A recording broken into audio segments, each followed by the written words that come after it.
นักปราชญ์คนผู้ฉลาดพึงปฏิบัติตนให้มีวิธีหรือวิถีชีวิตจักบ่เป็นโมฆะคือเปล่าประโยชน์ดังนั้นญาติโยมสาธุชนท่านผู้ฟังทั้งหลายที่เราได้มีโอกาสปรับปรุงเปลี่ยนแปลงแก้ไข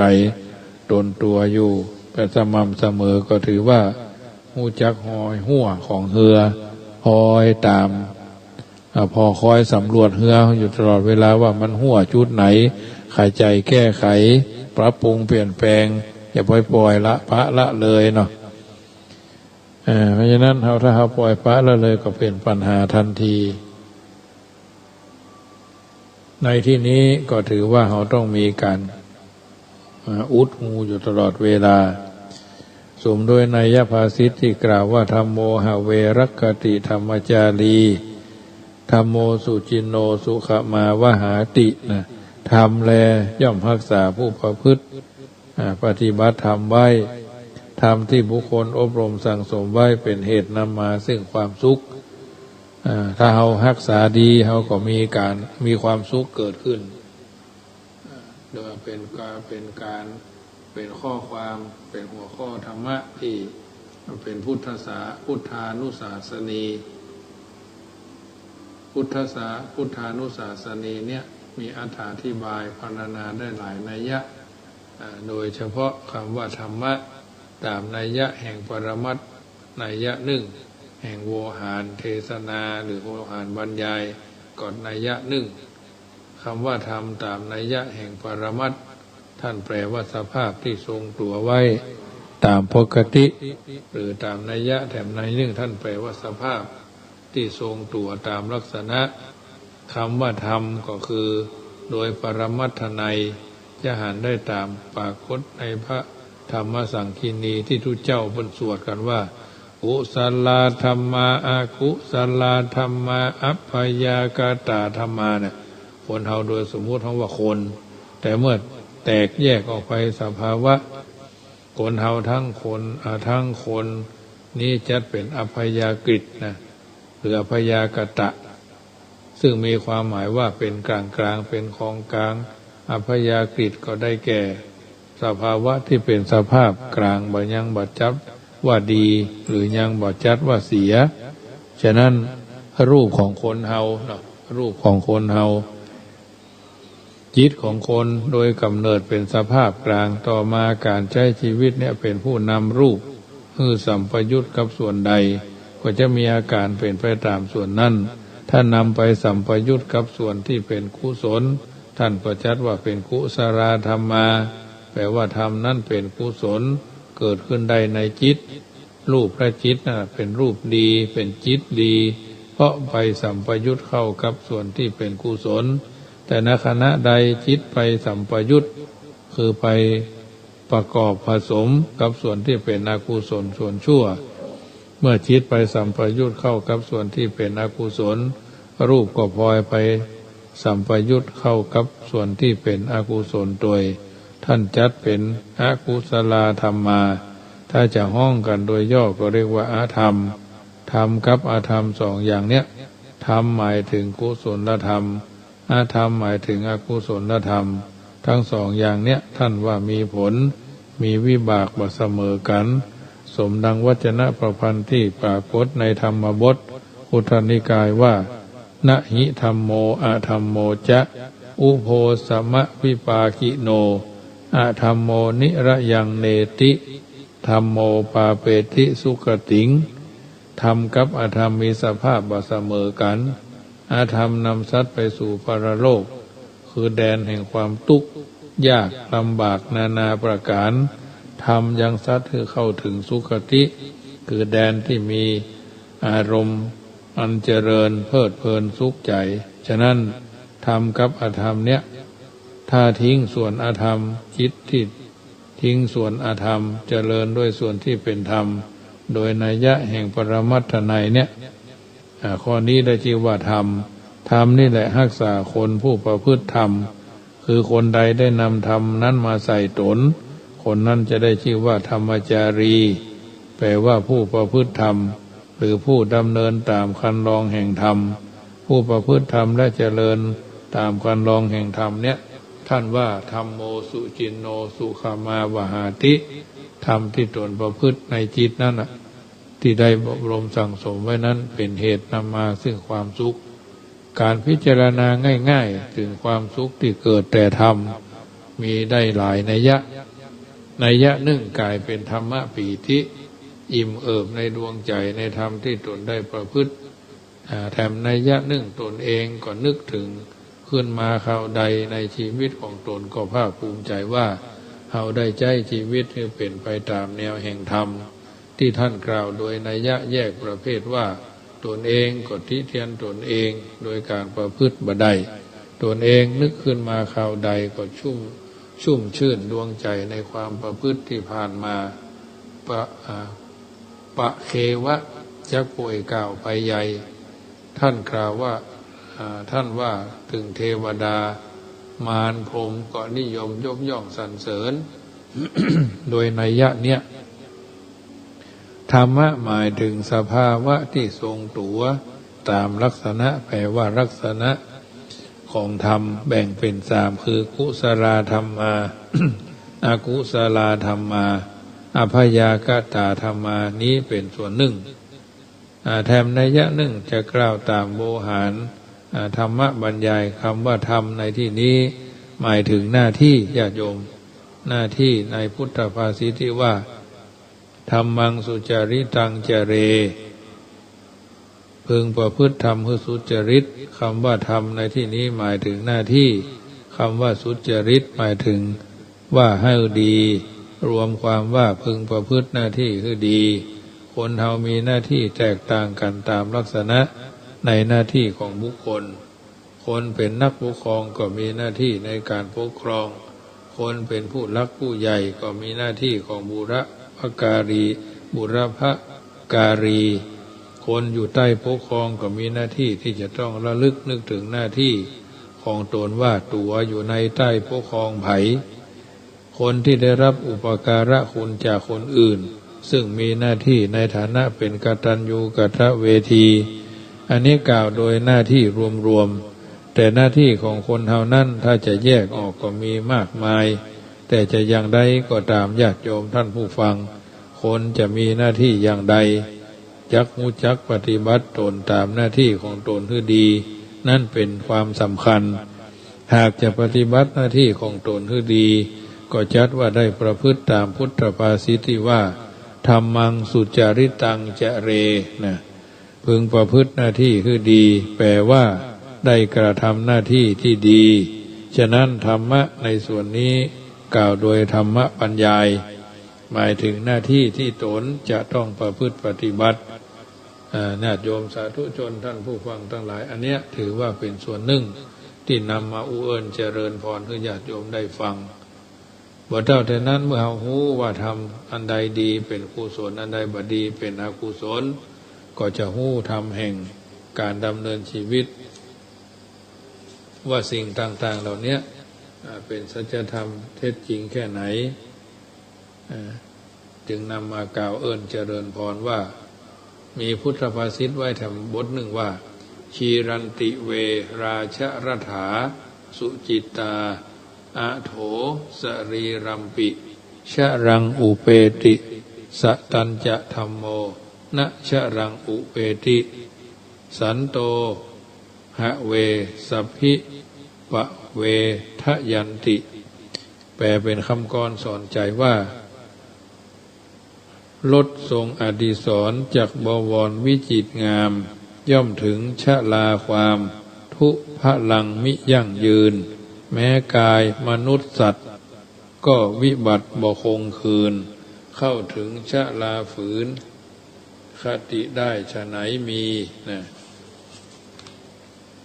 แต่ส่วนสตังธรรมจะคลึกคล้ำเพราะนานปีบ่อ่อนจะเคยมีและก็ใหม่เสมอไปปวงสันตบุคคลทีละชนก็มีใจรู้เห็นประเด็นไหนประเด็นในวาระธรรมเสมอกันหรือพุทธภาษิตบทนี้แปลเป็นภาษาไทยว่าราชรสอันงามย่อมถึงความเก่าคร่ำคร่า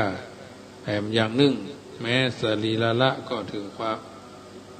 ความชราส่วนธรรมของสัตบุรุษหาเข้าถึงความค่ำคร่าไม่สัตบุรุษกับสัตบุรุษเท่านั้นย่อมปาใส่กันหูเรื่องนะอันเนี้ยญาติโยมท่านผู้ฟังทุกท่านภาษิตธรรมะนอกเป็นปฏิภรณ์พุทธพจน์ที่กล่าวมาเนี้ยก็ถือว่าพระสมเด็จพระสัมมาสัมพุทธเจ้าพระองค์ท่านทรงแสดงแก่พระเจ้าประเสนที่โกศลเนื่องในพระราชวโรกาสที่พระเจ้าประเสนที่โกศลกราบทูล อัญเชิญสมเด็จพระบรมศาสดาเสด็จไปรับภัตตาหารบิณฑบาตในพระราชนิเวศและทรงรับสั่งให้จัดที่ประทับถวายณโรงรถหลวงแล้วเสด็จพระราชดำเนินมาเฝ้าณที่หั้นทรงมีพระราชปฏิสันถานกับพระผู้มีพระภาคเจ้าแล้วทรงปรารภเหตุที่พระนางมัลลิกาเทวีสิ้นพระชนคือมเหสีตายไว้แล้วเนาะพระองค์ทรงมีพระราชหฤทัยระลึกถึงมากจนพระสรีละสูบซีดเศร้าหมองเป็นเหตุให้พรพายผอมชราสุดโทรมไปพระผู้มีพระภาคเจ้าจึงได้ตรัสกับพระเจ้าประเสนที่โกศลว่ามหาบพิตรจะได้ทรงมีพระราชปริวิตกเช่นนั้นเลยมหาบพิตรพระราชสมภารเจ้าข้อนี้เป็นธรรมอันแน่นอนของสัตว์ทุกจำพวกงามเพียงฟ้าก็ตายไว้ด้วยภาษาบ้านเฮานะงะทุกขตะก็ตายเศรษฐีก็ตายมหาเศรษฐีก็ตายตู้เจ้าพระเนนอริยสาวกก็ปรินิพพานและก็มรณภาพเหมือนกันนะแต่บ่ตายนะแล้วตรัสถามถึงราชรถ3 คันในโรงหลวงนั้นคันแรกเป็นของไผพระเจ้าประเสนที่โกศลกล่าวทูลว่าเป็นของสมเด็จพระอัยกา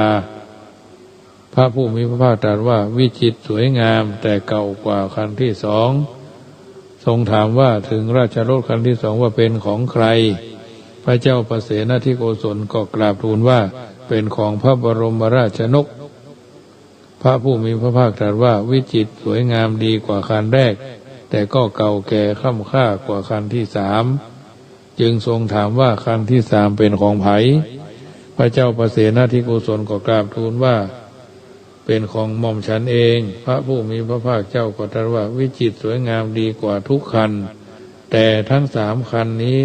ก็เข้าถึงความคร่ำคร่าหมดด้วยประกาศด้วยกันทั้งสิ้นแม้สรีละก็ต้องถึงเข้าความชราส่วนธรรมะของสัตบุรุษไม่เก่าแก่คร่ำคร่าสัตบุรุษกับสัตบุรุษเท่านั้นย่อมปราศัยกันรู้เรื่องจึงตรัสทรงแสดงภาษิตดังที่ยกมากล่าวตะกี้ให้ฟังใจความแห่งน้ำธรรมคำสอนที่องค์สมเด็จพระชินวรสัมมาสัมพุทธเจ้าทรงมีพระพุทธประสงค์จะทรงแสดง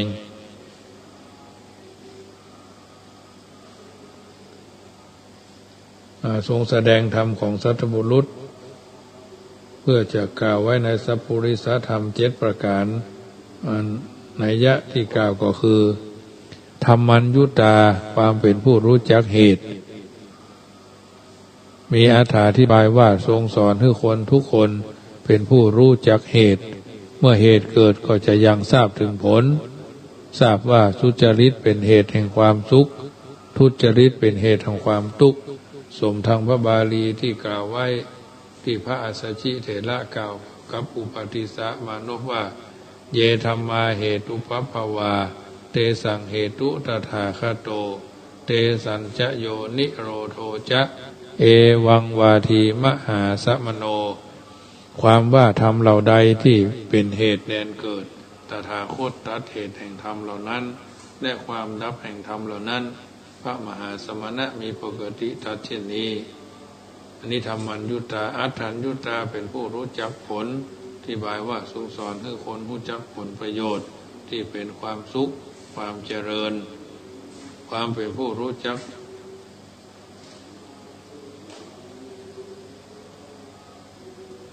ความเป็นผู้รู้จักตนก็มีอธิบายว่ารู้จักฐานะของตน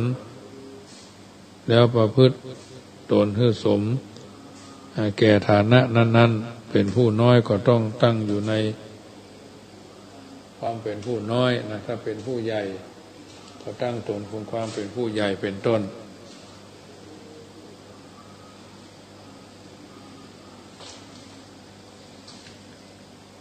ประการที่สี่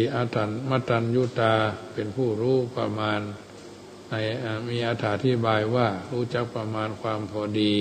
ในการรับในการจ่ายในการบริโภคใช้สอยประการที่ห้าการัญญูตารู้จักกาลเวลาอย่างที่เพิ่นบอกว่าช้าได้ผ้าสองเล่มงามอย่าด่วนได้สามพรามมักพลิกแพลงนะน้ำขึ้นให้รีบตักน้ำลงแล้วจะไปตักที่ไหนหรือพายเถิดหนาพ่อพายตลาดจะวายสายบัวจะเน่าเป็นต้นประการที่หกปริสัญญูตาความเป็นผู้รู้จักบริษัททั้งที่เป็นบรรพชิตและคฤหัสถ์อย่างที่บอกว่าสัพพาทิสาสัพปุริโสปวายติสัตบุรุษย่อมขจรไปทั่วทิศนะเกียรติกฎเกียรติคุณของสัตบุรุษฉลาดในบริษัทนะชุมชนองค์กรไผเป็นไผผู้รักผู้ใหญ่เป็นต้นนะปุคละปะโลปารัญยุตาความเป็นผู้รู้จักบุคคลที่ควรคบคนใดควรคบคนใดบ่ควรคบคนที่ควรคบเป็นบัณฑิตคนที่บ่ควรคบก็เป็นพาลชนเนี่ยหากคบคนชั่วก็ชั่วโดยคนดีก็ดีโดยเนี่ยมีคำกล่าวว่าคบพาลไปหาพิษคบบัณฑิตพาไปหาผลสมด้วยนิพนธ์กาถาภาษิตว่ายังเวเสวติตาทิโสคบคนเช่นใดก็เป็นคนเช่นนั้นเพราะฉะนั้นสัพปุริสธรรม7ประการจึงเป็นของบักเก่าบักแก่บักค่ำบักเครือบักค่ำคือราสมัยยังคงเป็นธรรมะที่ทันสมัยอยู่ทุกยุคทุกสมัย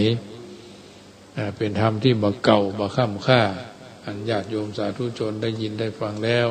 ก็นำไปเป็นข้อเตือนจิตสกิดใจจักบ่ได้ทำลำผิดพลาดคลาดเคลื่อนจากความเป็นจริงสมโดยนัยยะที่เขาได้ยินได้ฟังเป็นนิทัศนะอุทาหรณ์เตือนจิตสกิดใจตนตัวแต่ละคนแต่ละท่านเป็นลำดับไปน้ำธรรมคำสอนส่วนนี้มอบเป็นปฏิพรกับทุกคนได้ยินได้ฟังแล้วก็นำไปศึกษาเปรียบเทียบในการดำเนินชีวิตของเราเป็นลำดับไป 84,000 พระธรรมขันธ์เราสามารถแยกแยะแจกแจงเกิดกับตัวกับตนที่จะดำเนินชีวิตถูกต้องท่องแท้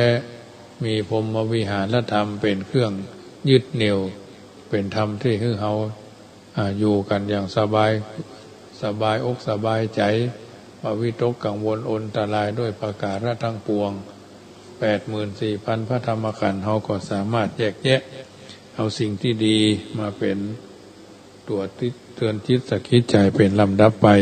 อันนี้เป็นสัจธรรมแห่งความจริงนำมาอุเอิญเจริญพรมอบเป็นปฏิพรกับบรรดาญาติโยมที่อยู่ทางบ้านวันนี้เป็นวันเสาร์เนาะน้ำธรรมคำสอนจากรายการดังกล่าวก็ถือว่าเป็นอาหารใจกับทุกคนบางท่านก็หยุดงานบ่ได้ไปทำงานทางนอกบ้านบางท่านก็ทำงานในบ้านเป็นงานส่วนตัวเป็นช่วงที่ทุกคนจำเป็นจะต้องรัดเข็มขัดเดือนกันยาก็จุจอดลอดถึงมาถึงวันที่4แล้วนะสารธรรมคำสอนคำกรสอนใจวันนี้จะอู้ไว้5 ข้อว่าอันนิสัยเราท่านนั้นดัดได้จากที่ร้ายให้กลับดีมีสีสันส่วนสันดานดัดเท่าไหร่ไม่มีวันเป็นอย่างไงก็อย่างนั้นสันดานคนมนุษย์เราต่างเข้าใจในดีชั่วแต่เมามัวเพราะกิเลสเหตุผักใสถูกอวิชชาบิดเบือนปิดหาไทยจึงหมองไหม้มืดมนอนทการรู้จักพอก่อสุขได้ไร้ทุกโศกมีแต่โชคไม่วุ่นวายในสงสารไม่เป็นทาสของตัณหามาระรานไม่ทะยานเจียมตนคนชื่นชมค ความสุขอยู่ที่ใจใช่ทรัพย์สินแค่มีกินหากรู้พอก็สุขสันต์ถึงร่ำรวยสินทรัพย์นับอนันต์ไม่มีวันรู้พอก็ทุกข์ตรมสุขทุกข์อยู่ที่ใจใช่ที่อื่นจะนั่งยืนเดินนอนหรือตอนไหนถ้ารู้จักหยุดปรงตรงพอใจจะอยู่ได้ย่อมได้สุขไร้ทุกข์ตรมอันนี้นำมาเสนอเพื่อเป็นอาหารใจก่อนรับตาในค่ำคืนวันนี้ก่อนอื่นก็ขออนุโมทนากับศรัทธาญาติโยมที่มาร่วมทำบุญกองกฐินเนอะหลายคนหลายท่านที่เดินทางมาเป็นต้นว่าพ่อเย็นแม่ดีกองตองกายบ้านเจดีย์สามยอดอำเภอป่าซาง2 กอง200 บาทแม่อุ้ยเอ้ยใจสุยะร่วมทำบุญ1 กอง100 บาทพ่อบุญชูแม่วันดีมูลตาบ้านเจดีย์สามยอดร่วมทำบุญกระดิ่ง1 แก่น500 บาทแม่นางคำมูลบ้านเรือนแม่น้อยบ้านเจดีย์สามยอดร่วมทำบุญกฐิน2 กอง200 บาทแม่แว่นแก้วคุณนักกองพร้อมครอบครัวร่วมทำบุญกฐิน2 กอง200 บาทกฐินกองละ99 บาทนะ2,564 กองพ่อน้อยแม่บุญปันปิงบุญทาบ้านสลีจุม2 กอง200 บาทโยมแม่จันทร์4ประเสริฐบ้านเจดีย์สามยอดกระดิ่ง1 แก่นขออนุโมทนาเนอะวันนี้โยมแม่บ้านตาเกวียนนะเพิ่นมาร่วมทำบุญกันหลายคนหลายท่านเป็นต้นว่ามีโยมแม่สุวรรณาจินดาธรรมบ้านตาเกวียนตำบลตาเกวียนอำเภอสันทรายจังหวัดเชียงใหม่ร่วมพร้อมครอบครัวร่วมทำบุญภัตตาหารเพลผลหมากรากไม้จตุปัจจัยกับคณะ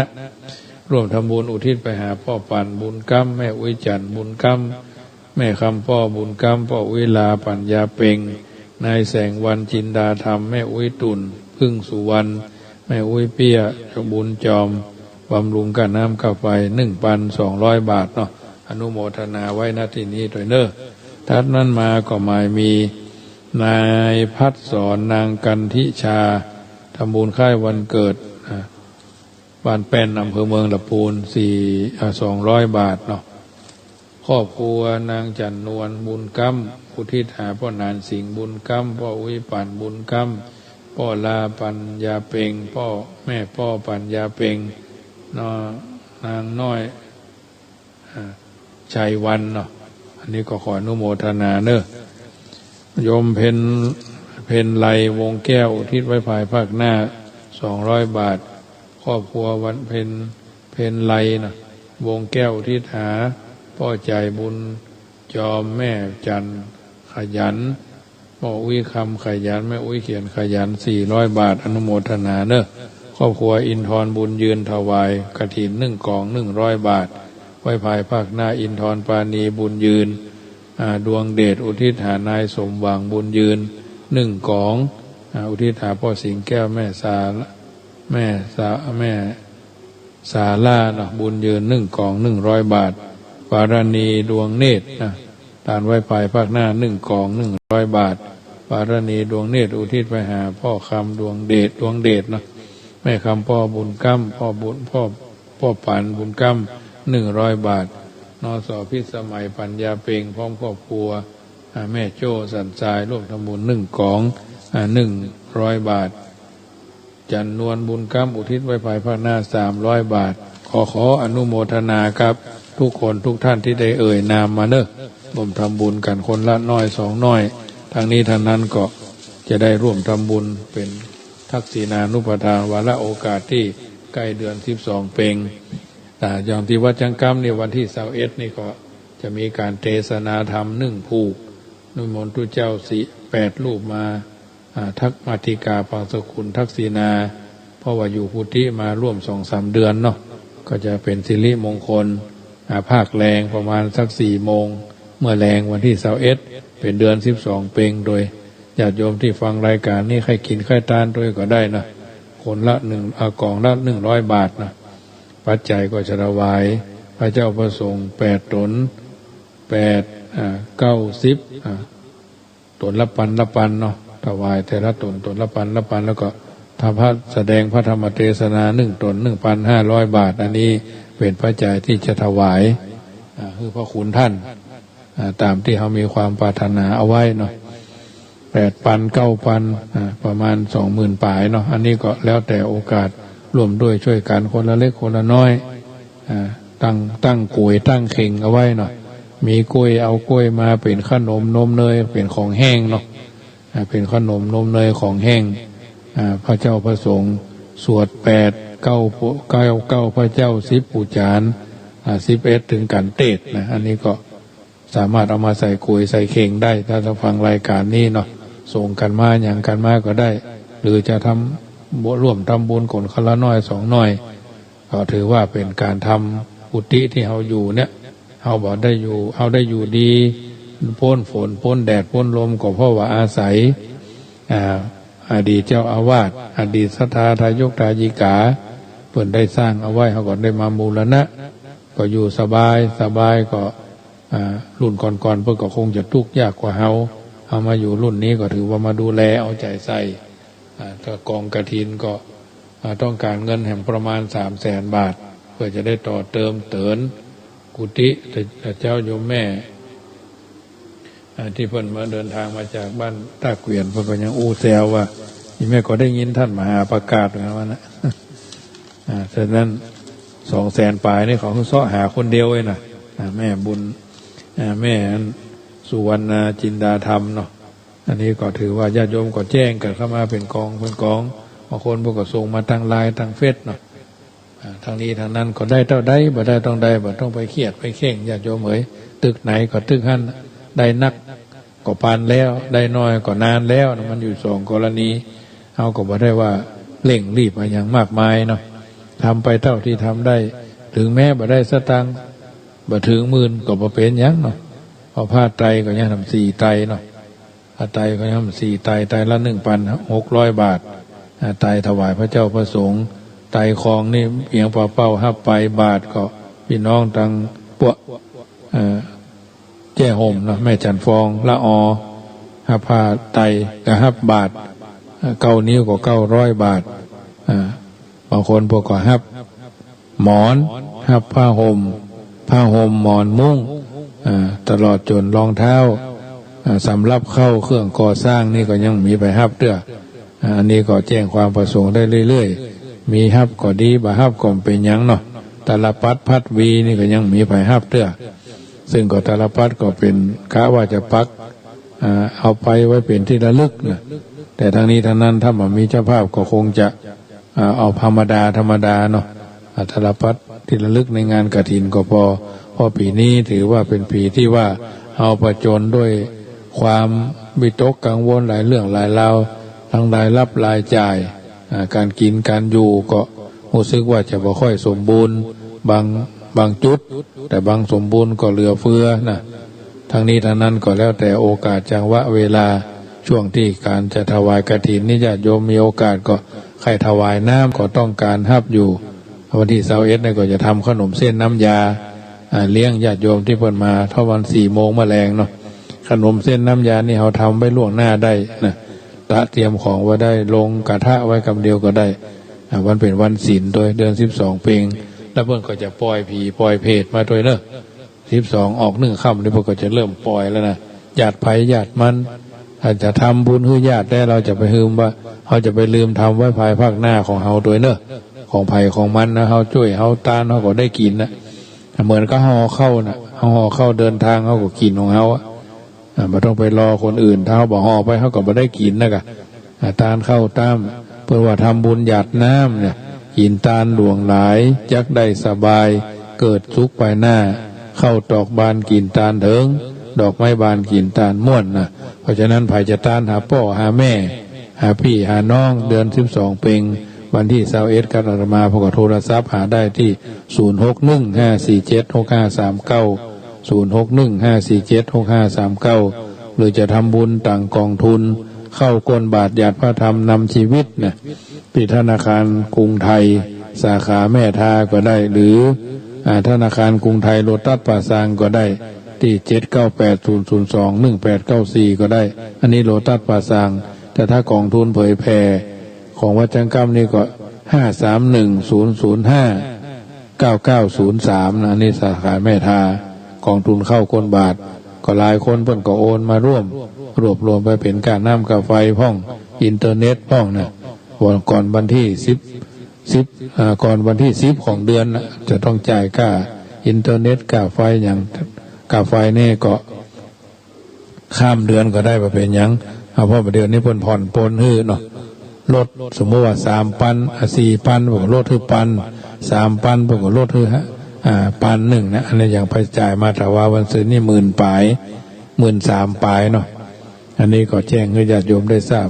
ช่วยกันไปถ้าญาติโยมมีกิจการอันใดก็ถือว่าเป็นกิจกรรมที่ส่วนร่วมนะคนละเล็กคนละน้อยวันนี้พอเวลาสมสมัยก็ขอนำรายการจากท่านปริกรจะรับจะนอนจะเข้าไหว้พระสวดมนต์ให้เรียบร้อยตั้งกัลยาณจิตว่าข้าพเจ้าขอตั้งจิตอุทิศผลบุญกุศลนี้แผ่ไปให้ไพศาลให้ญาติโยมท่านผู้ฟังรายการเสียงธรรมก่อนหลับตาสุขสำราญบานใจทั้งรับทั้งตื่นทั้งลุกทั้งยืนทั้งนั่งทั้งนอนสบายกันทั่วหน้าจัตตารโอธรรมาวาทันติอายุวันโนสุขังปะลังขอเจริญพร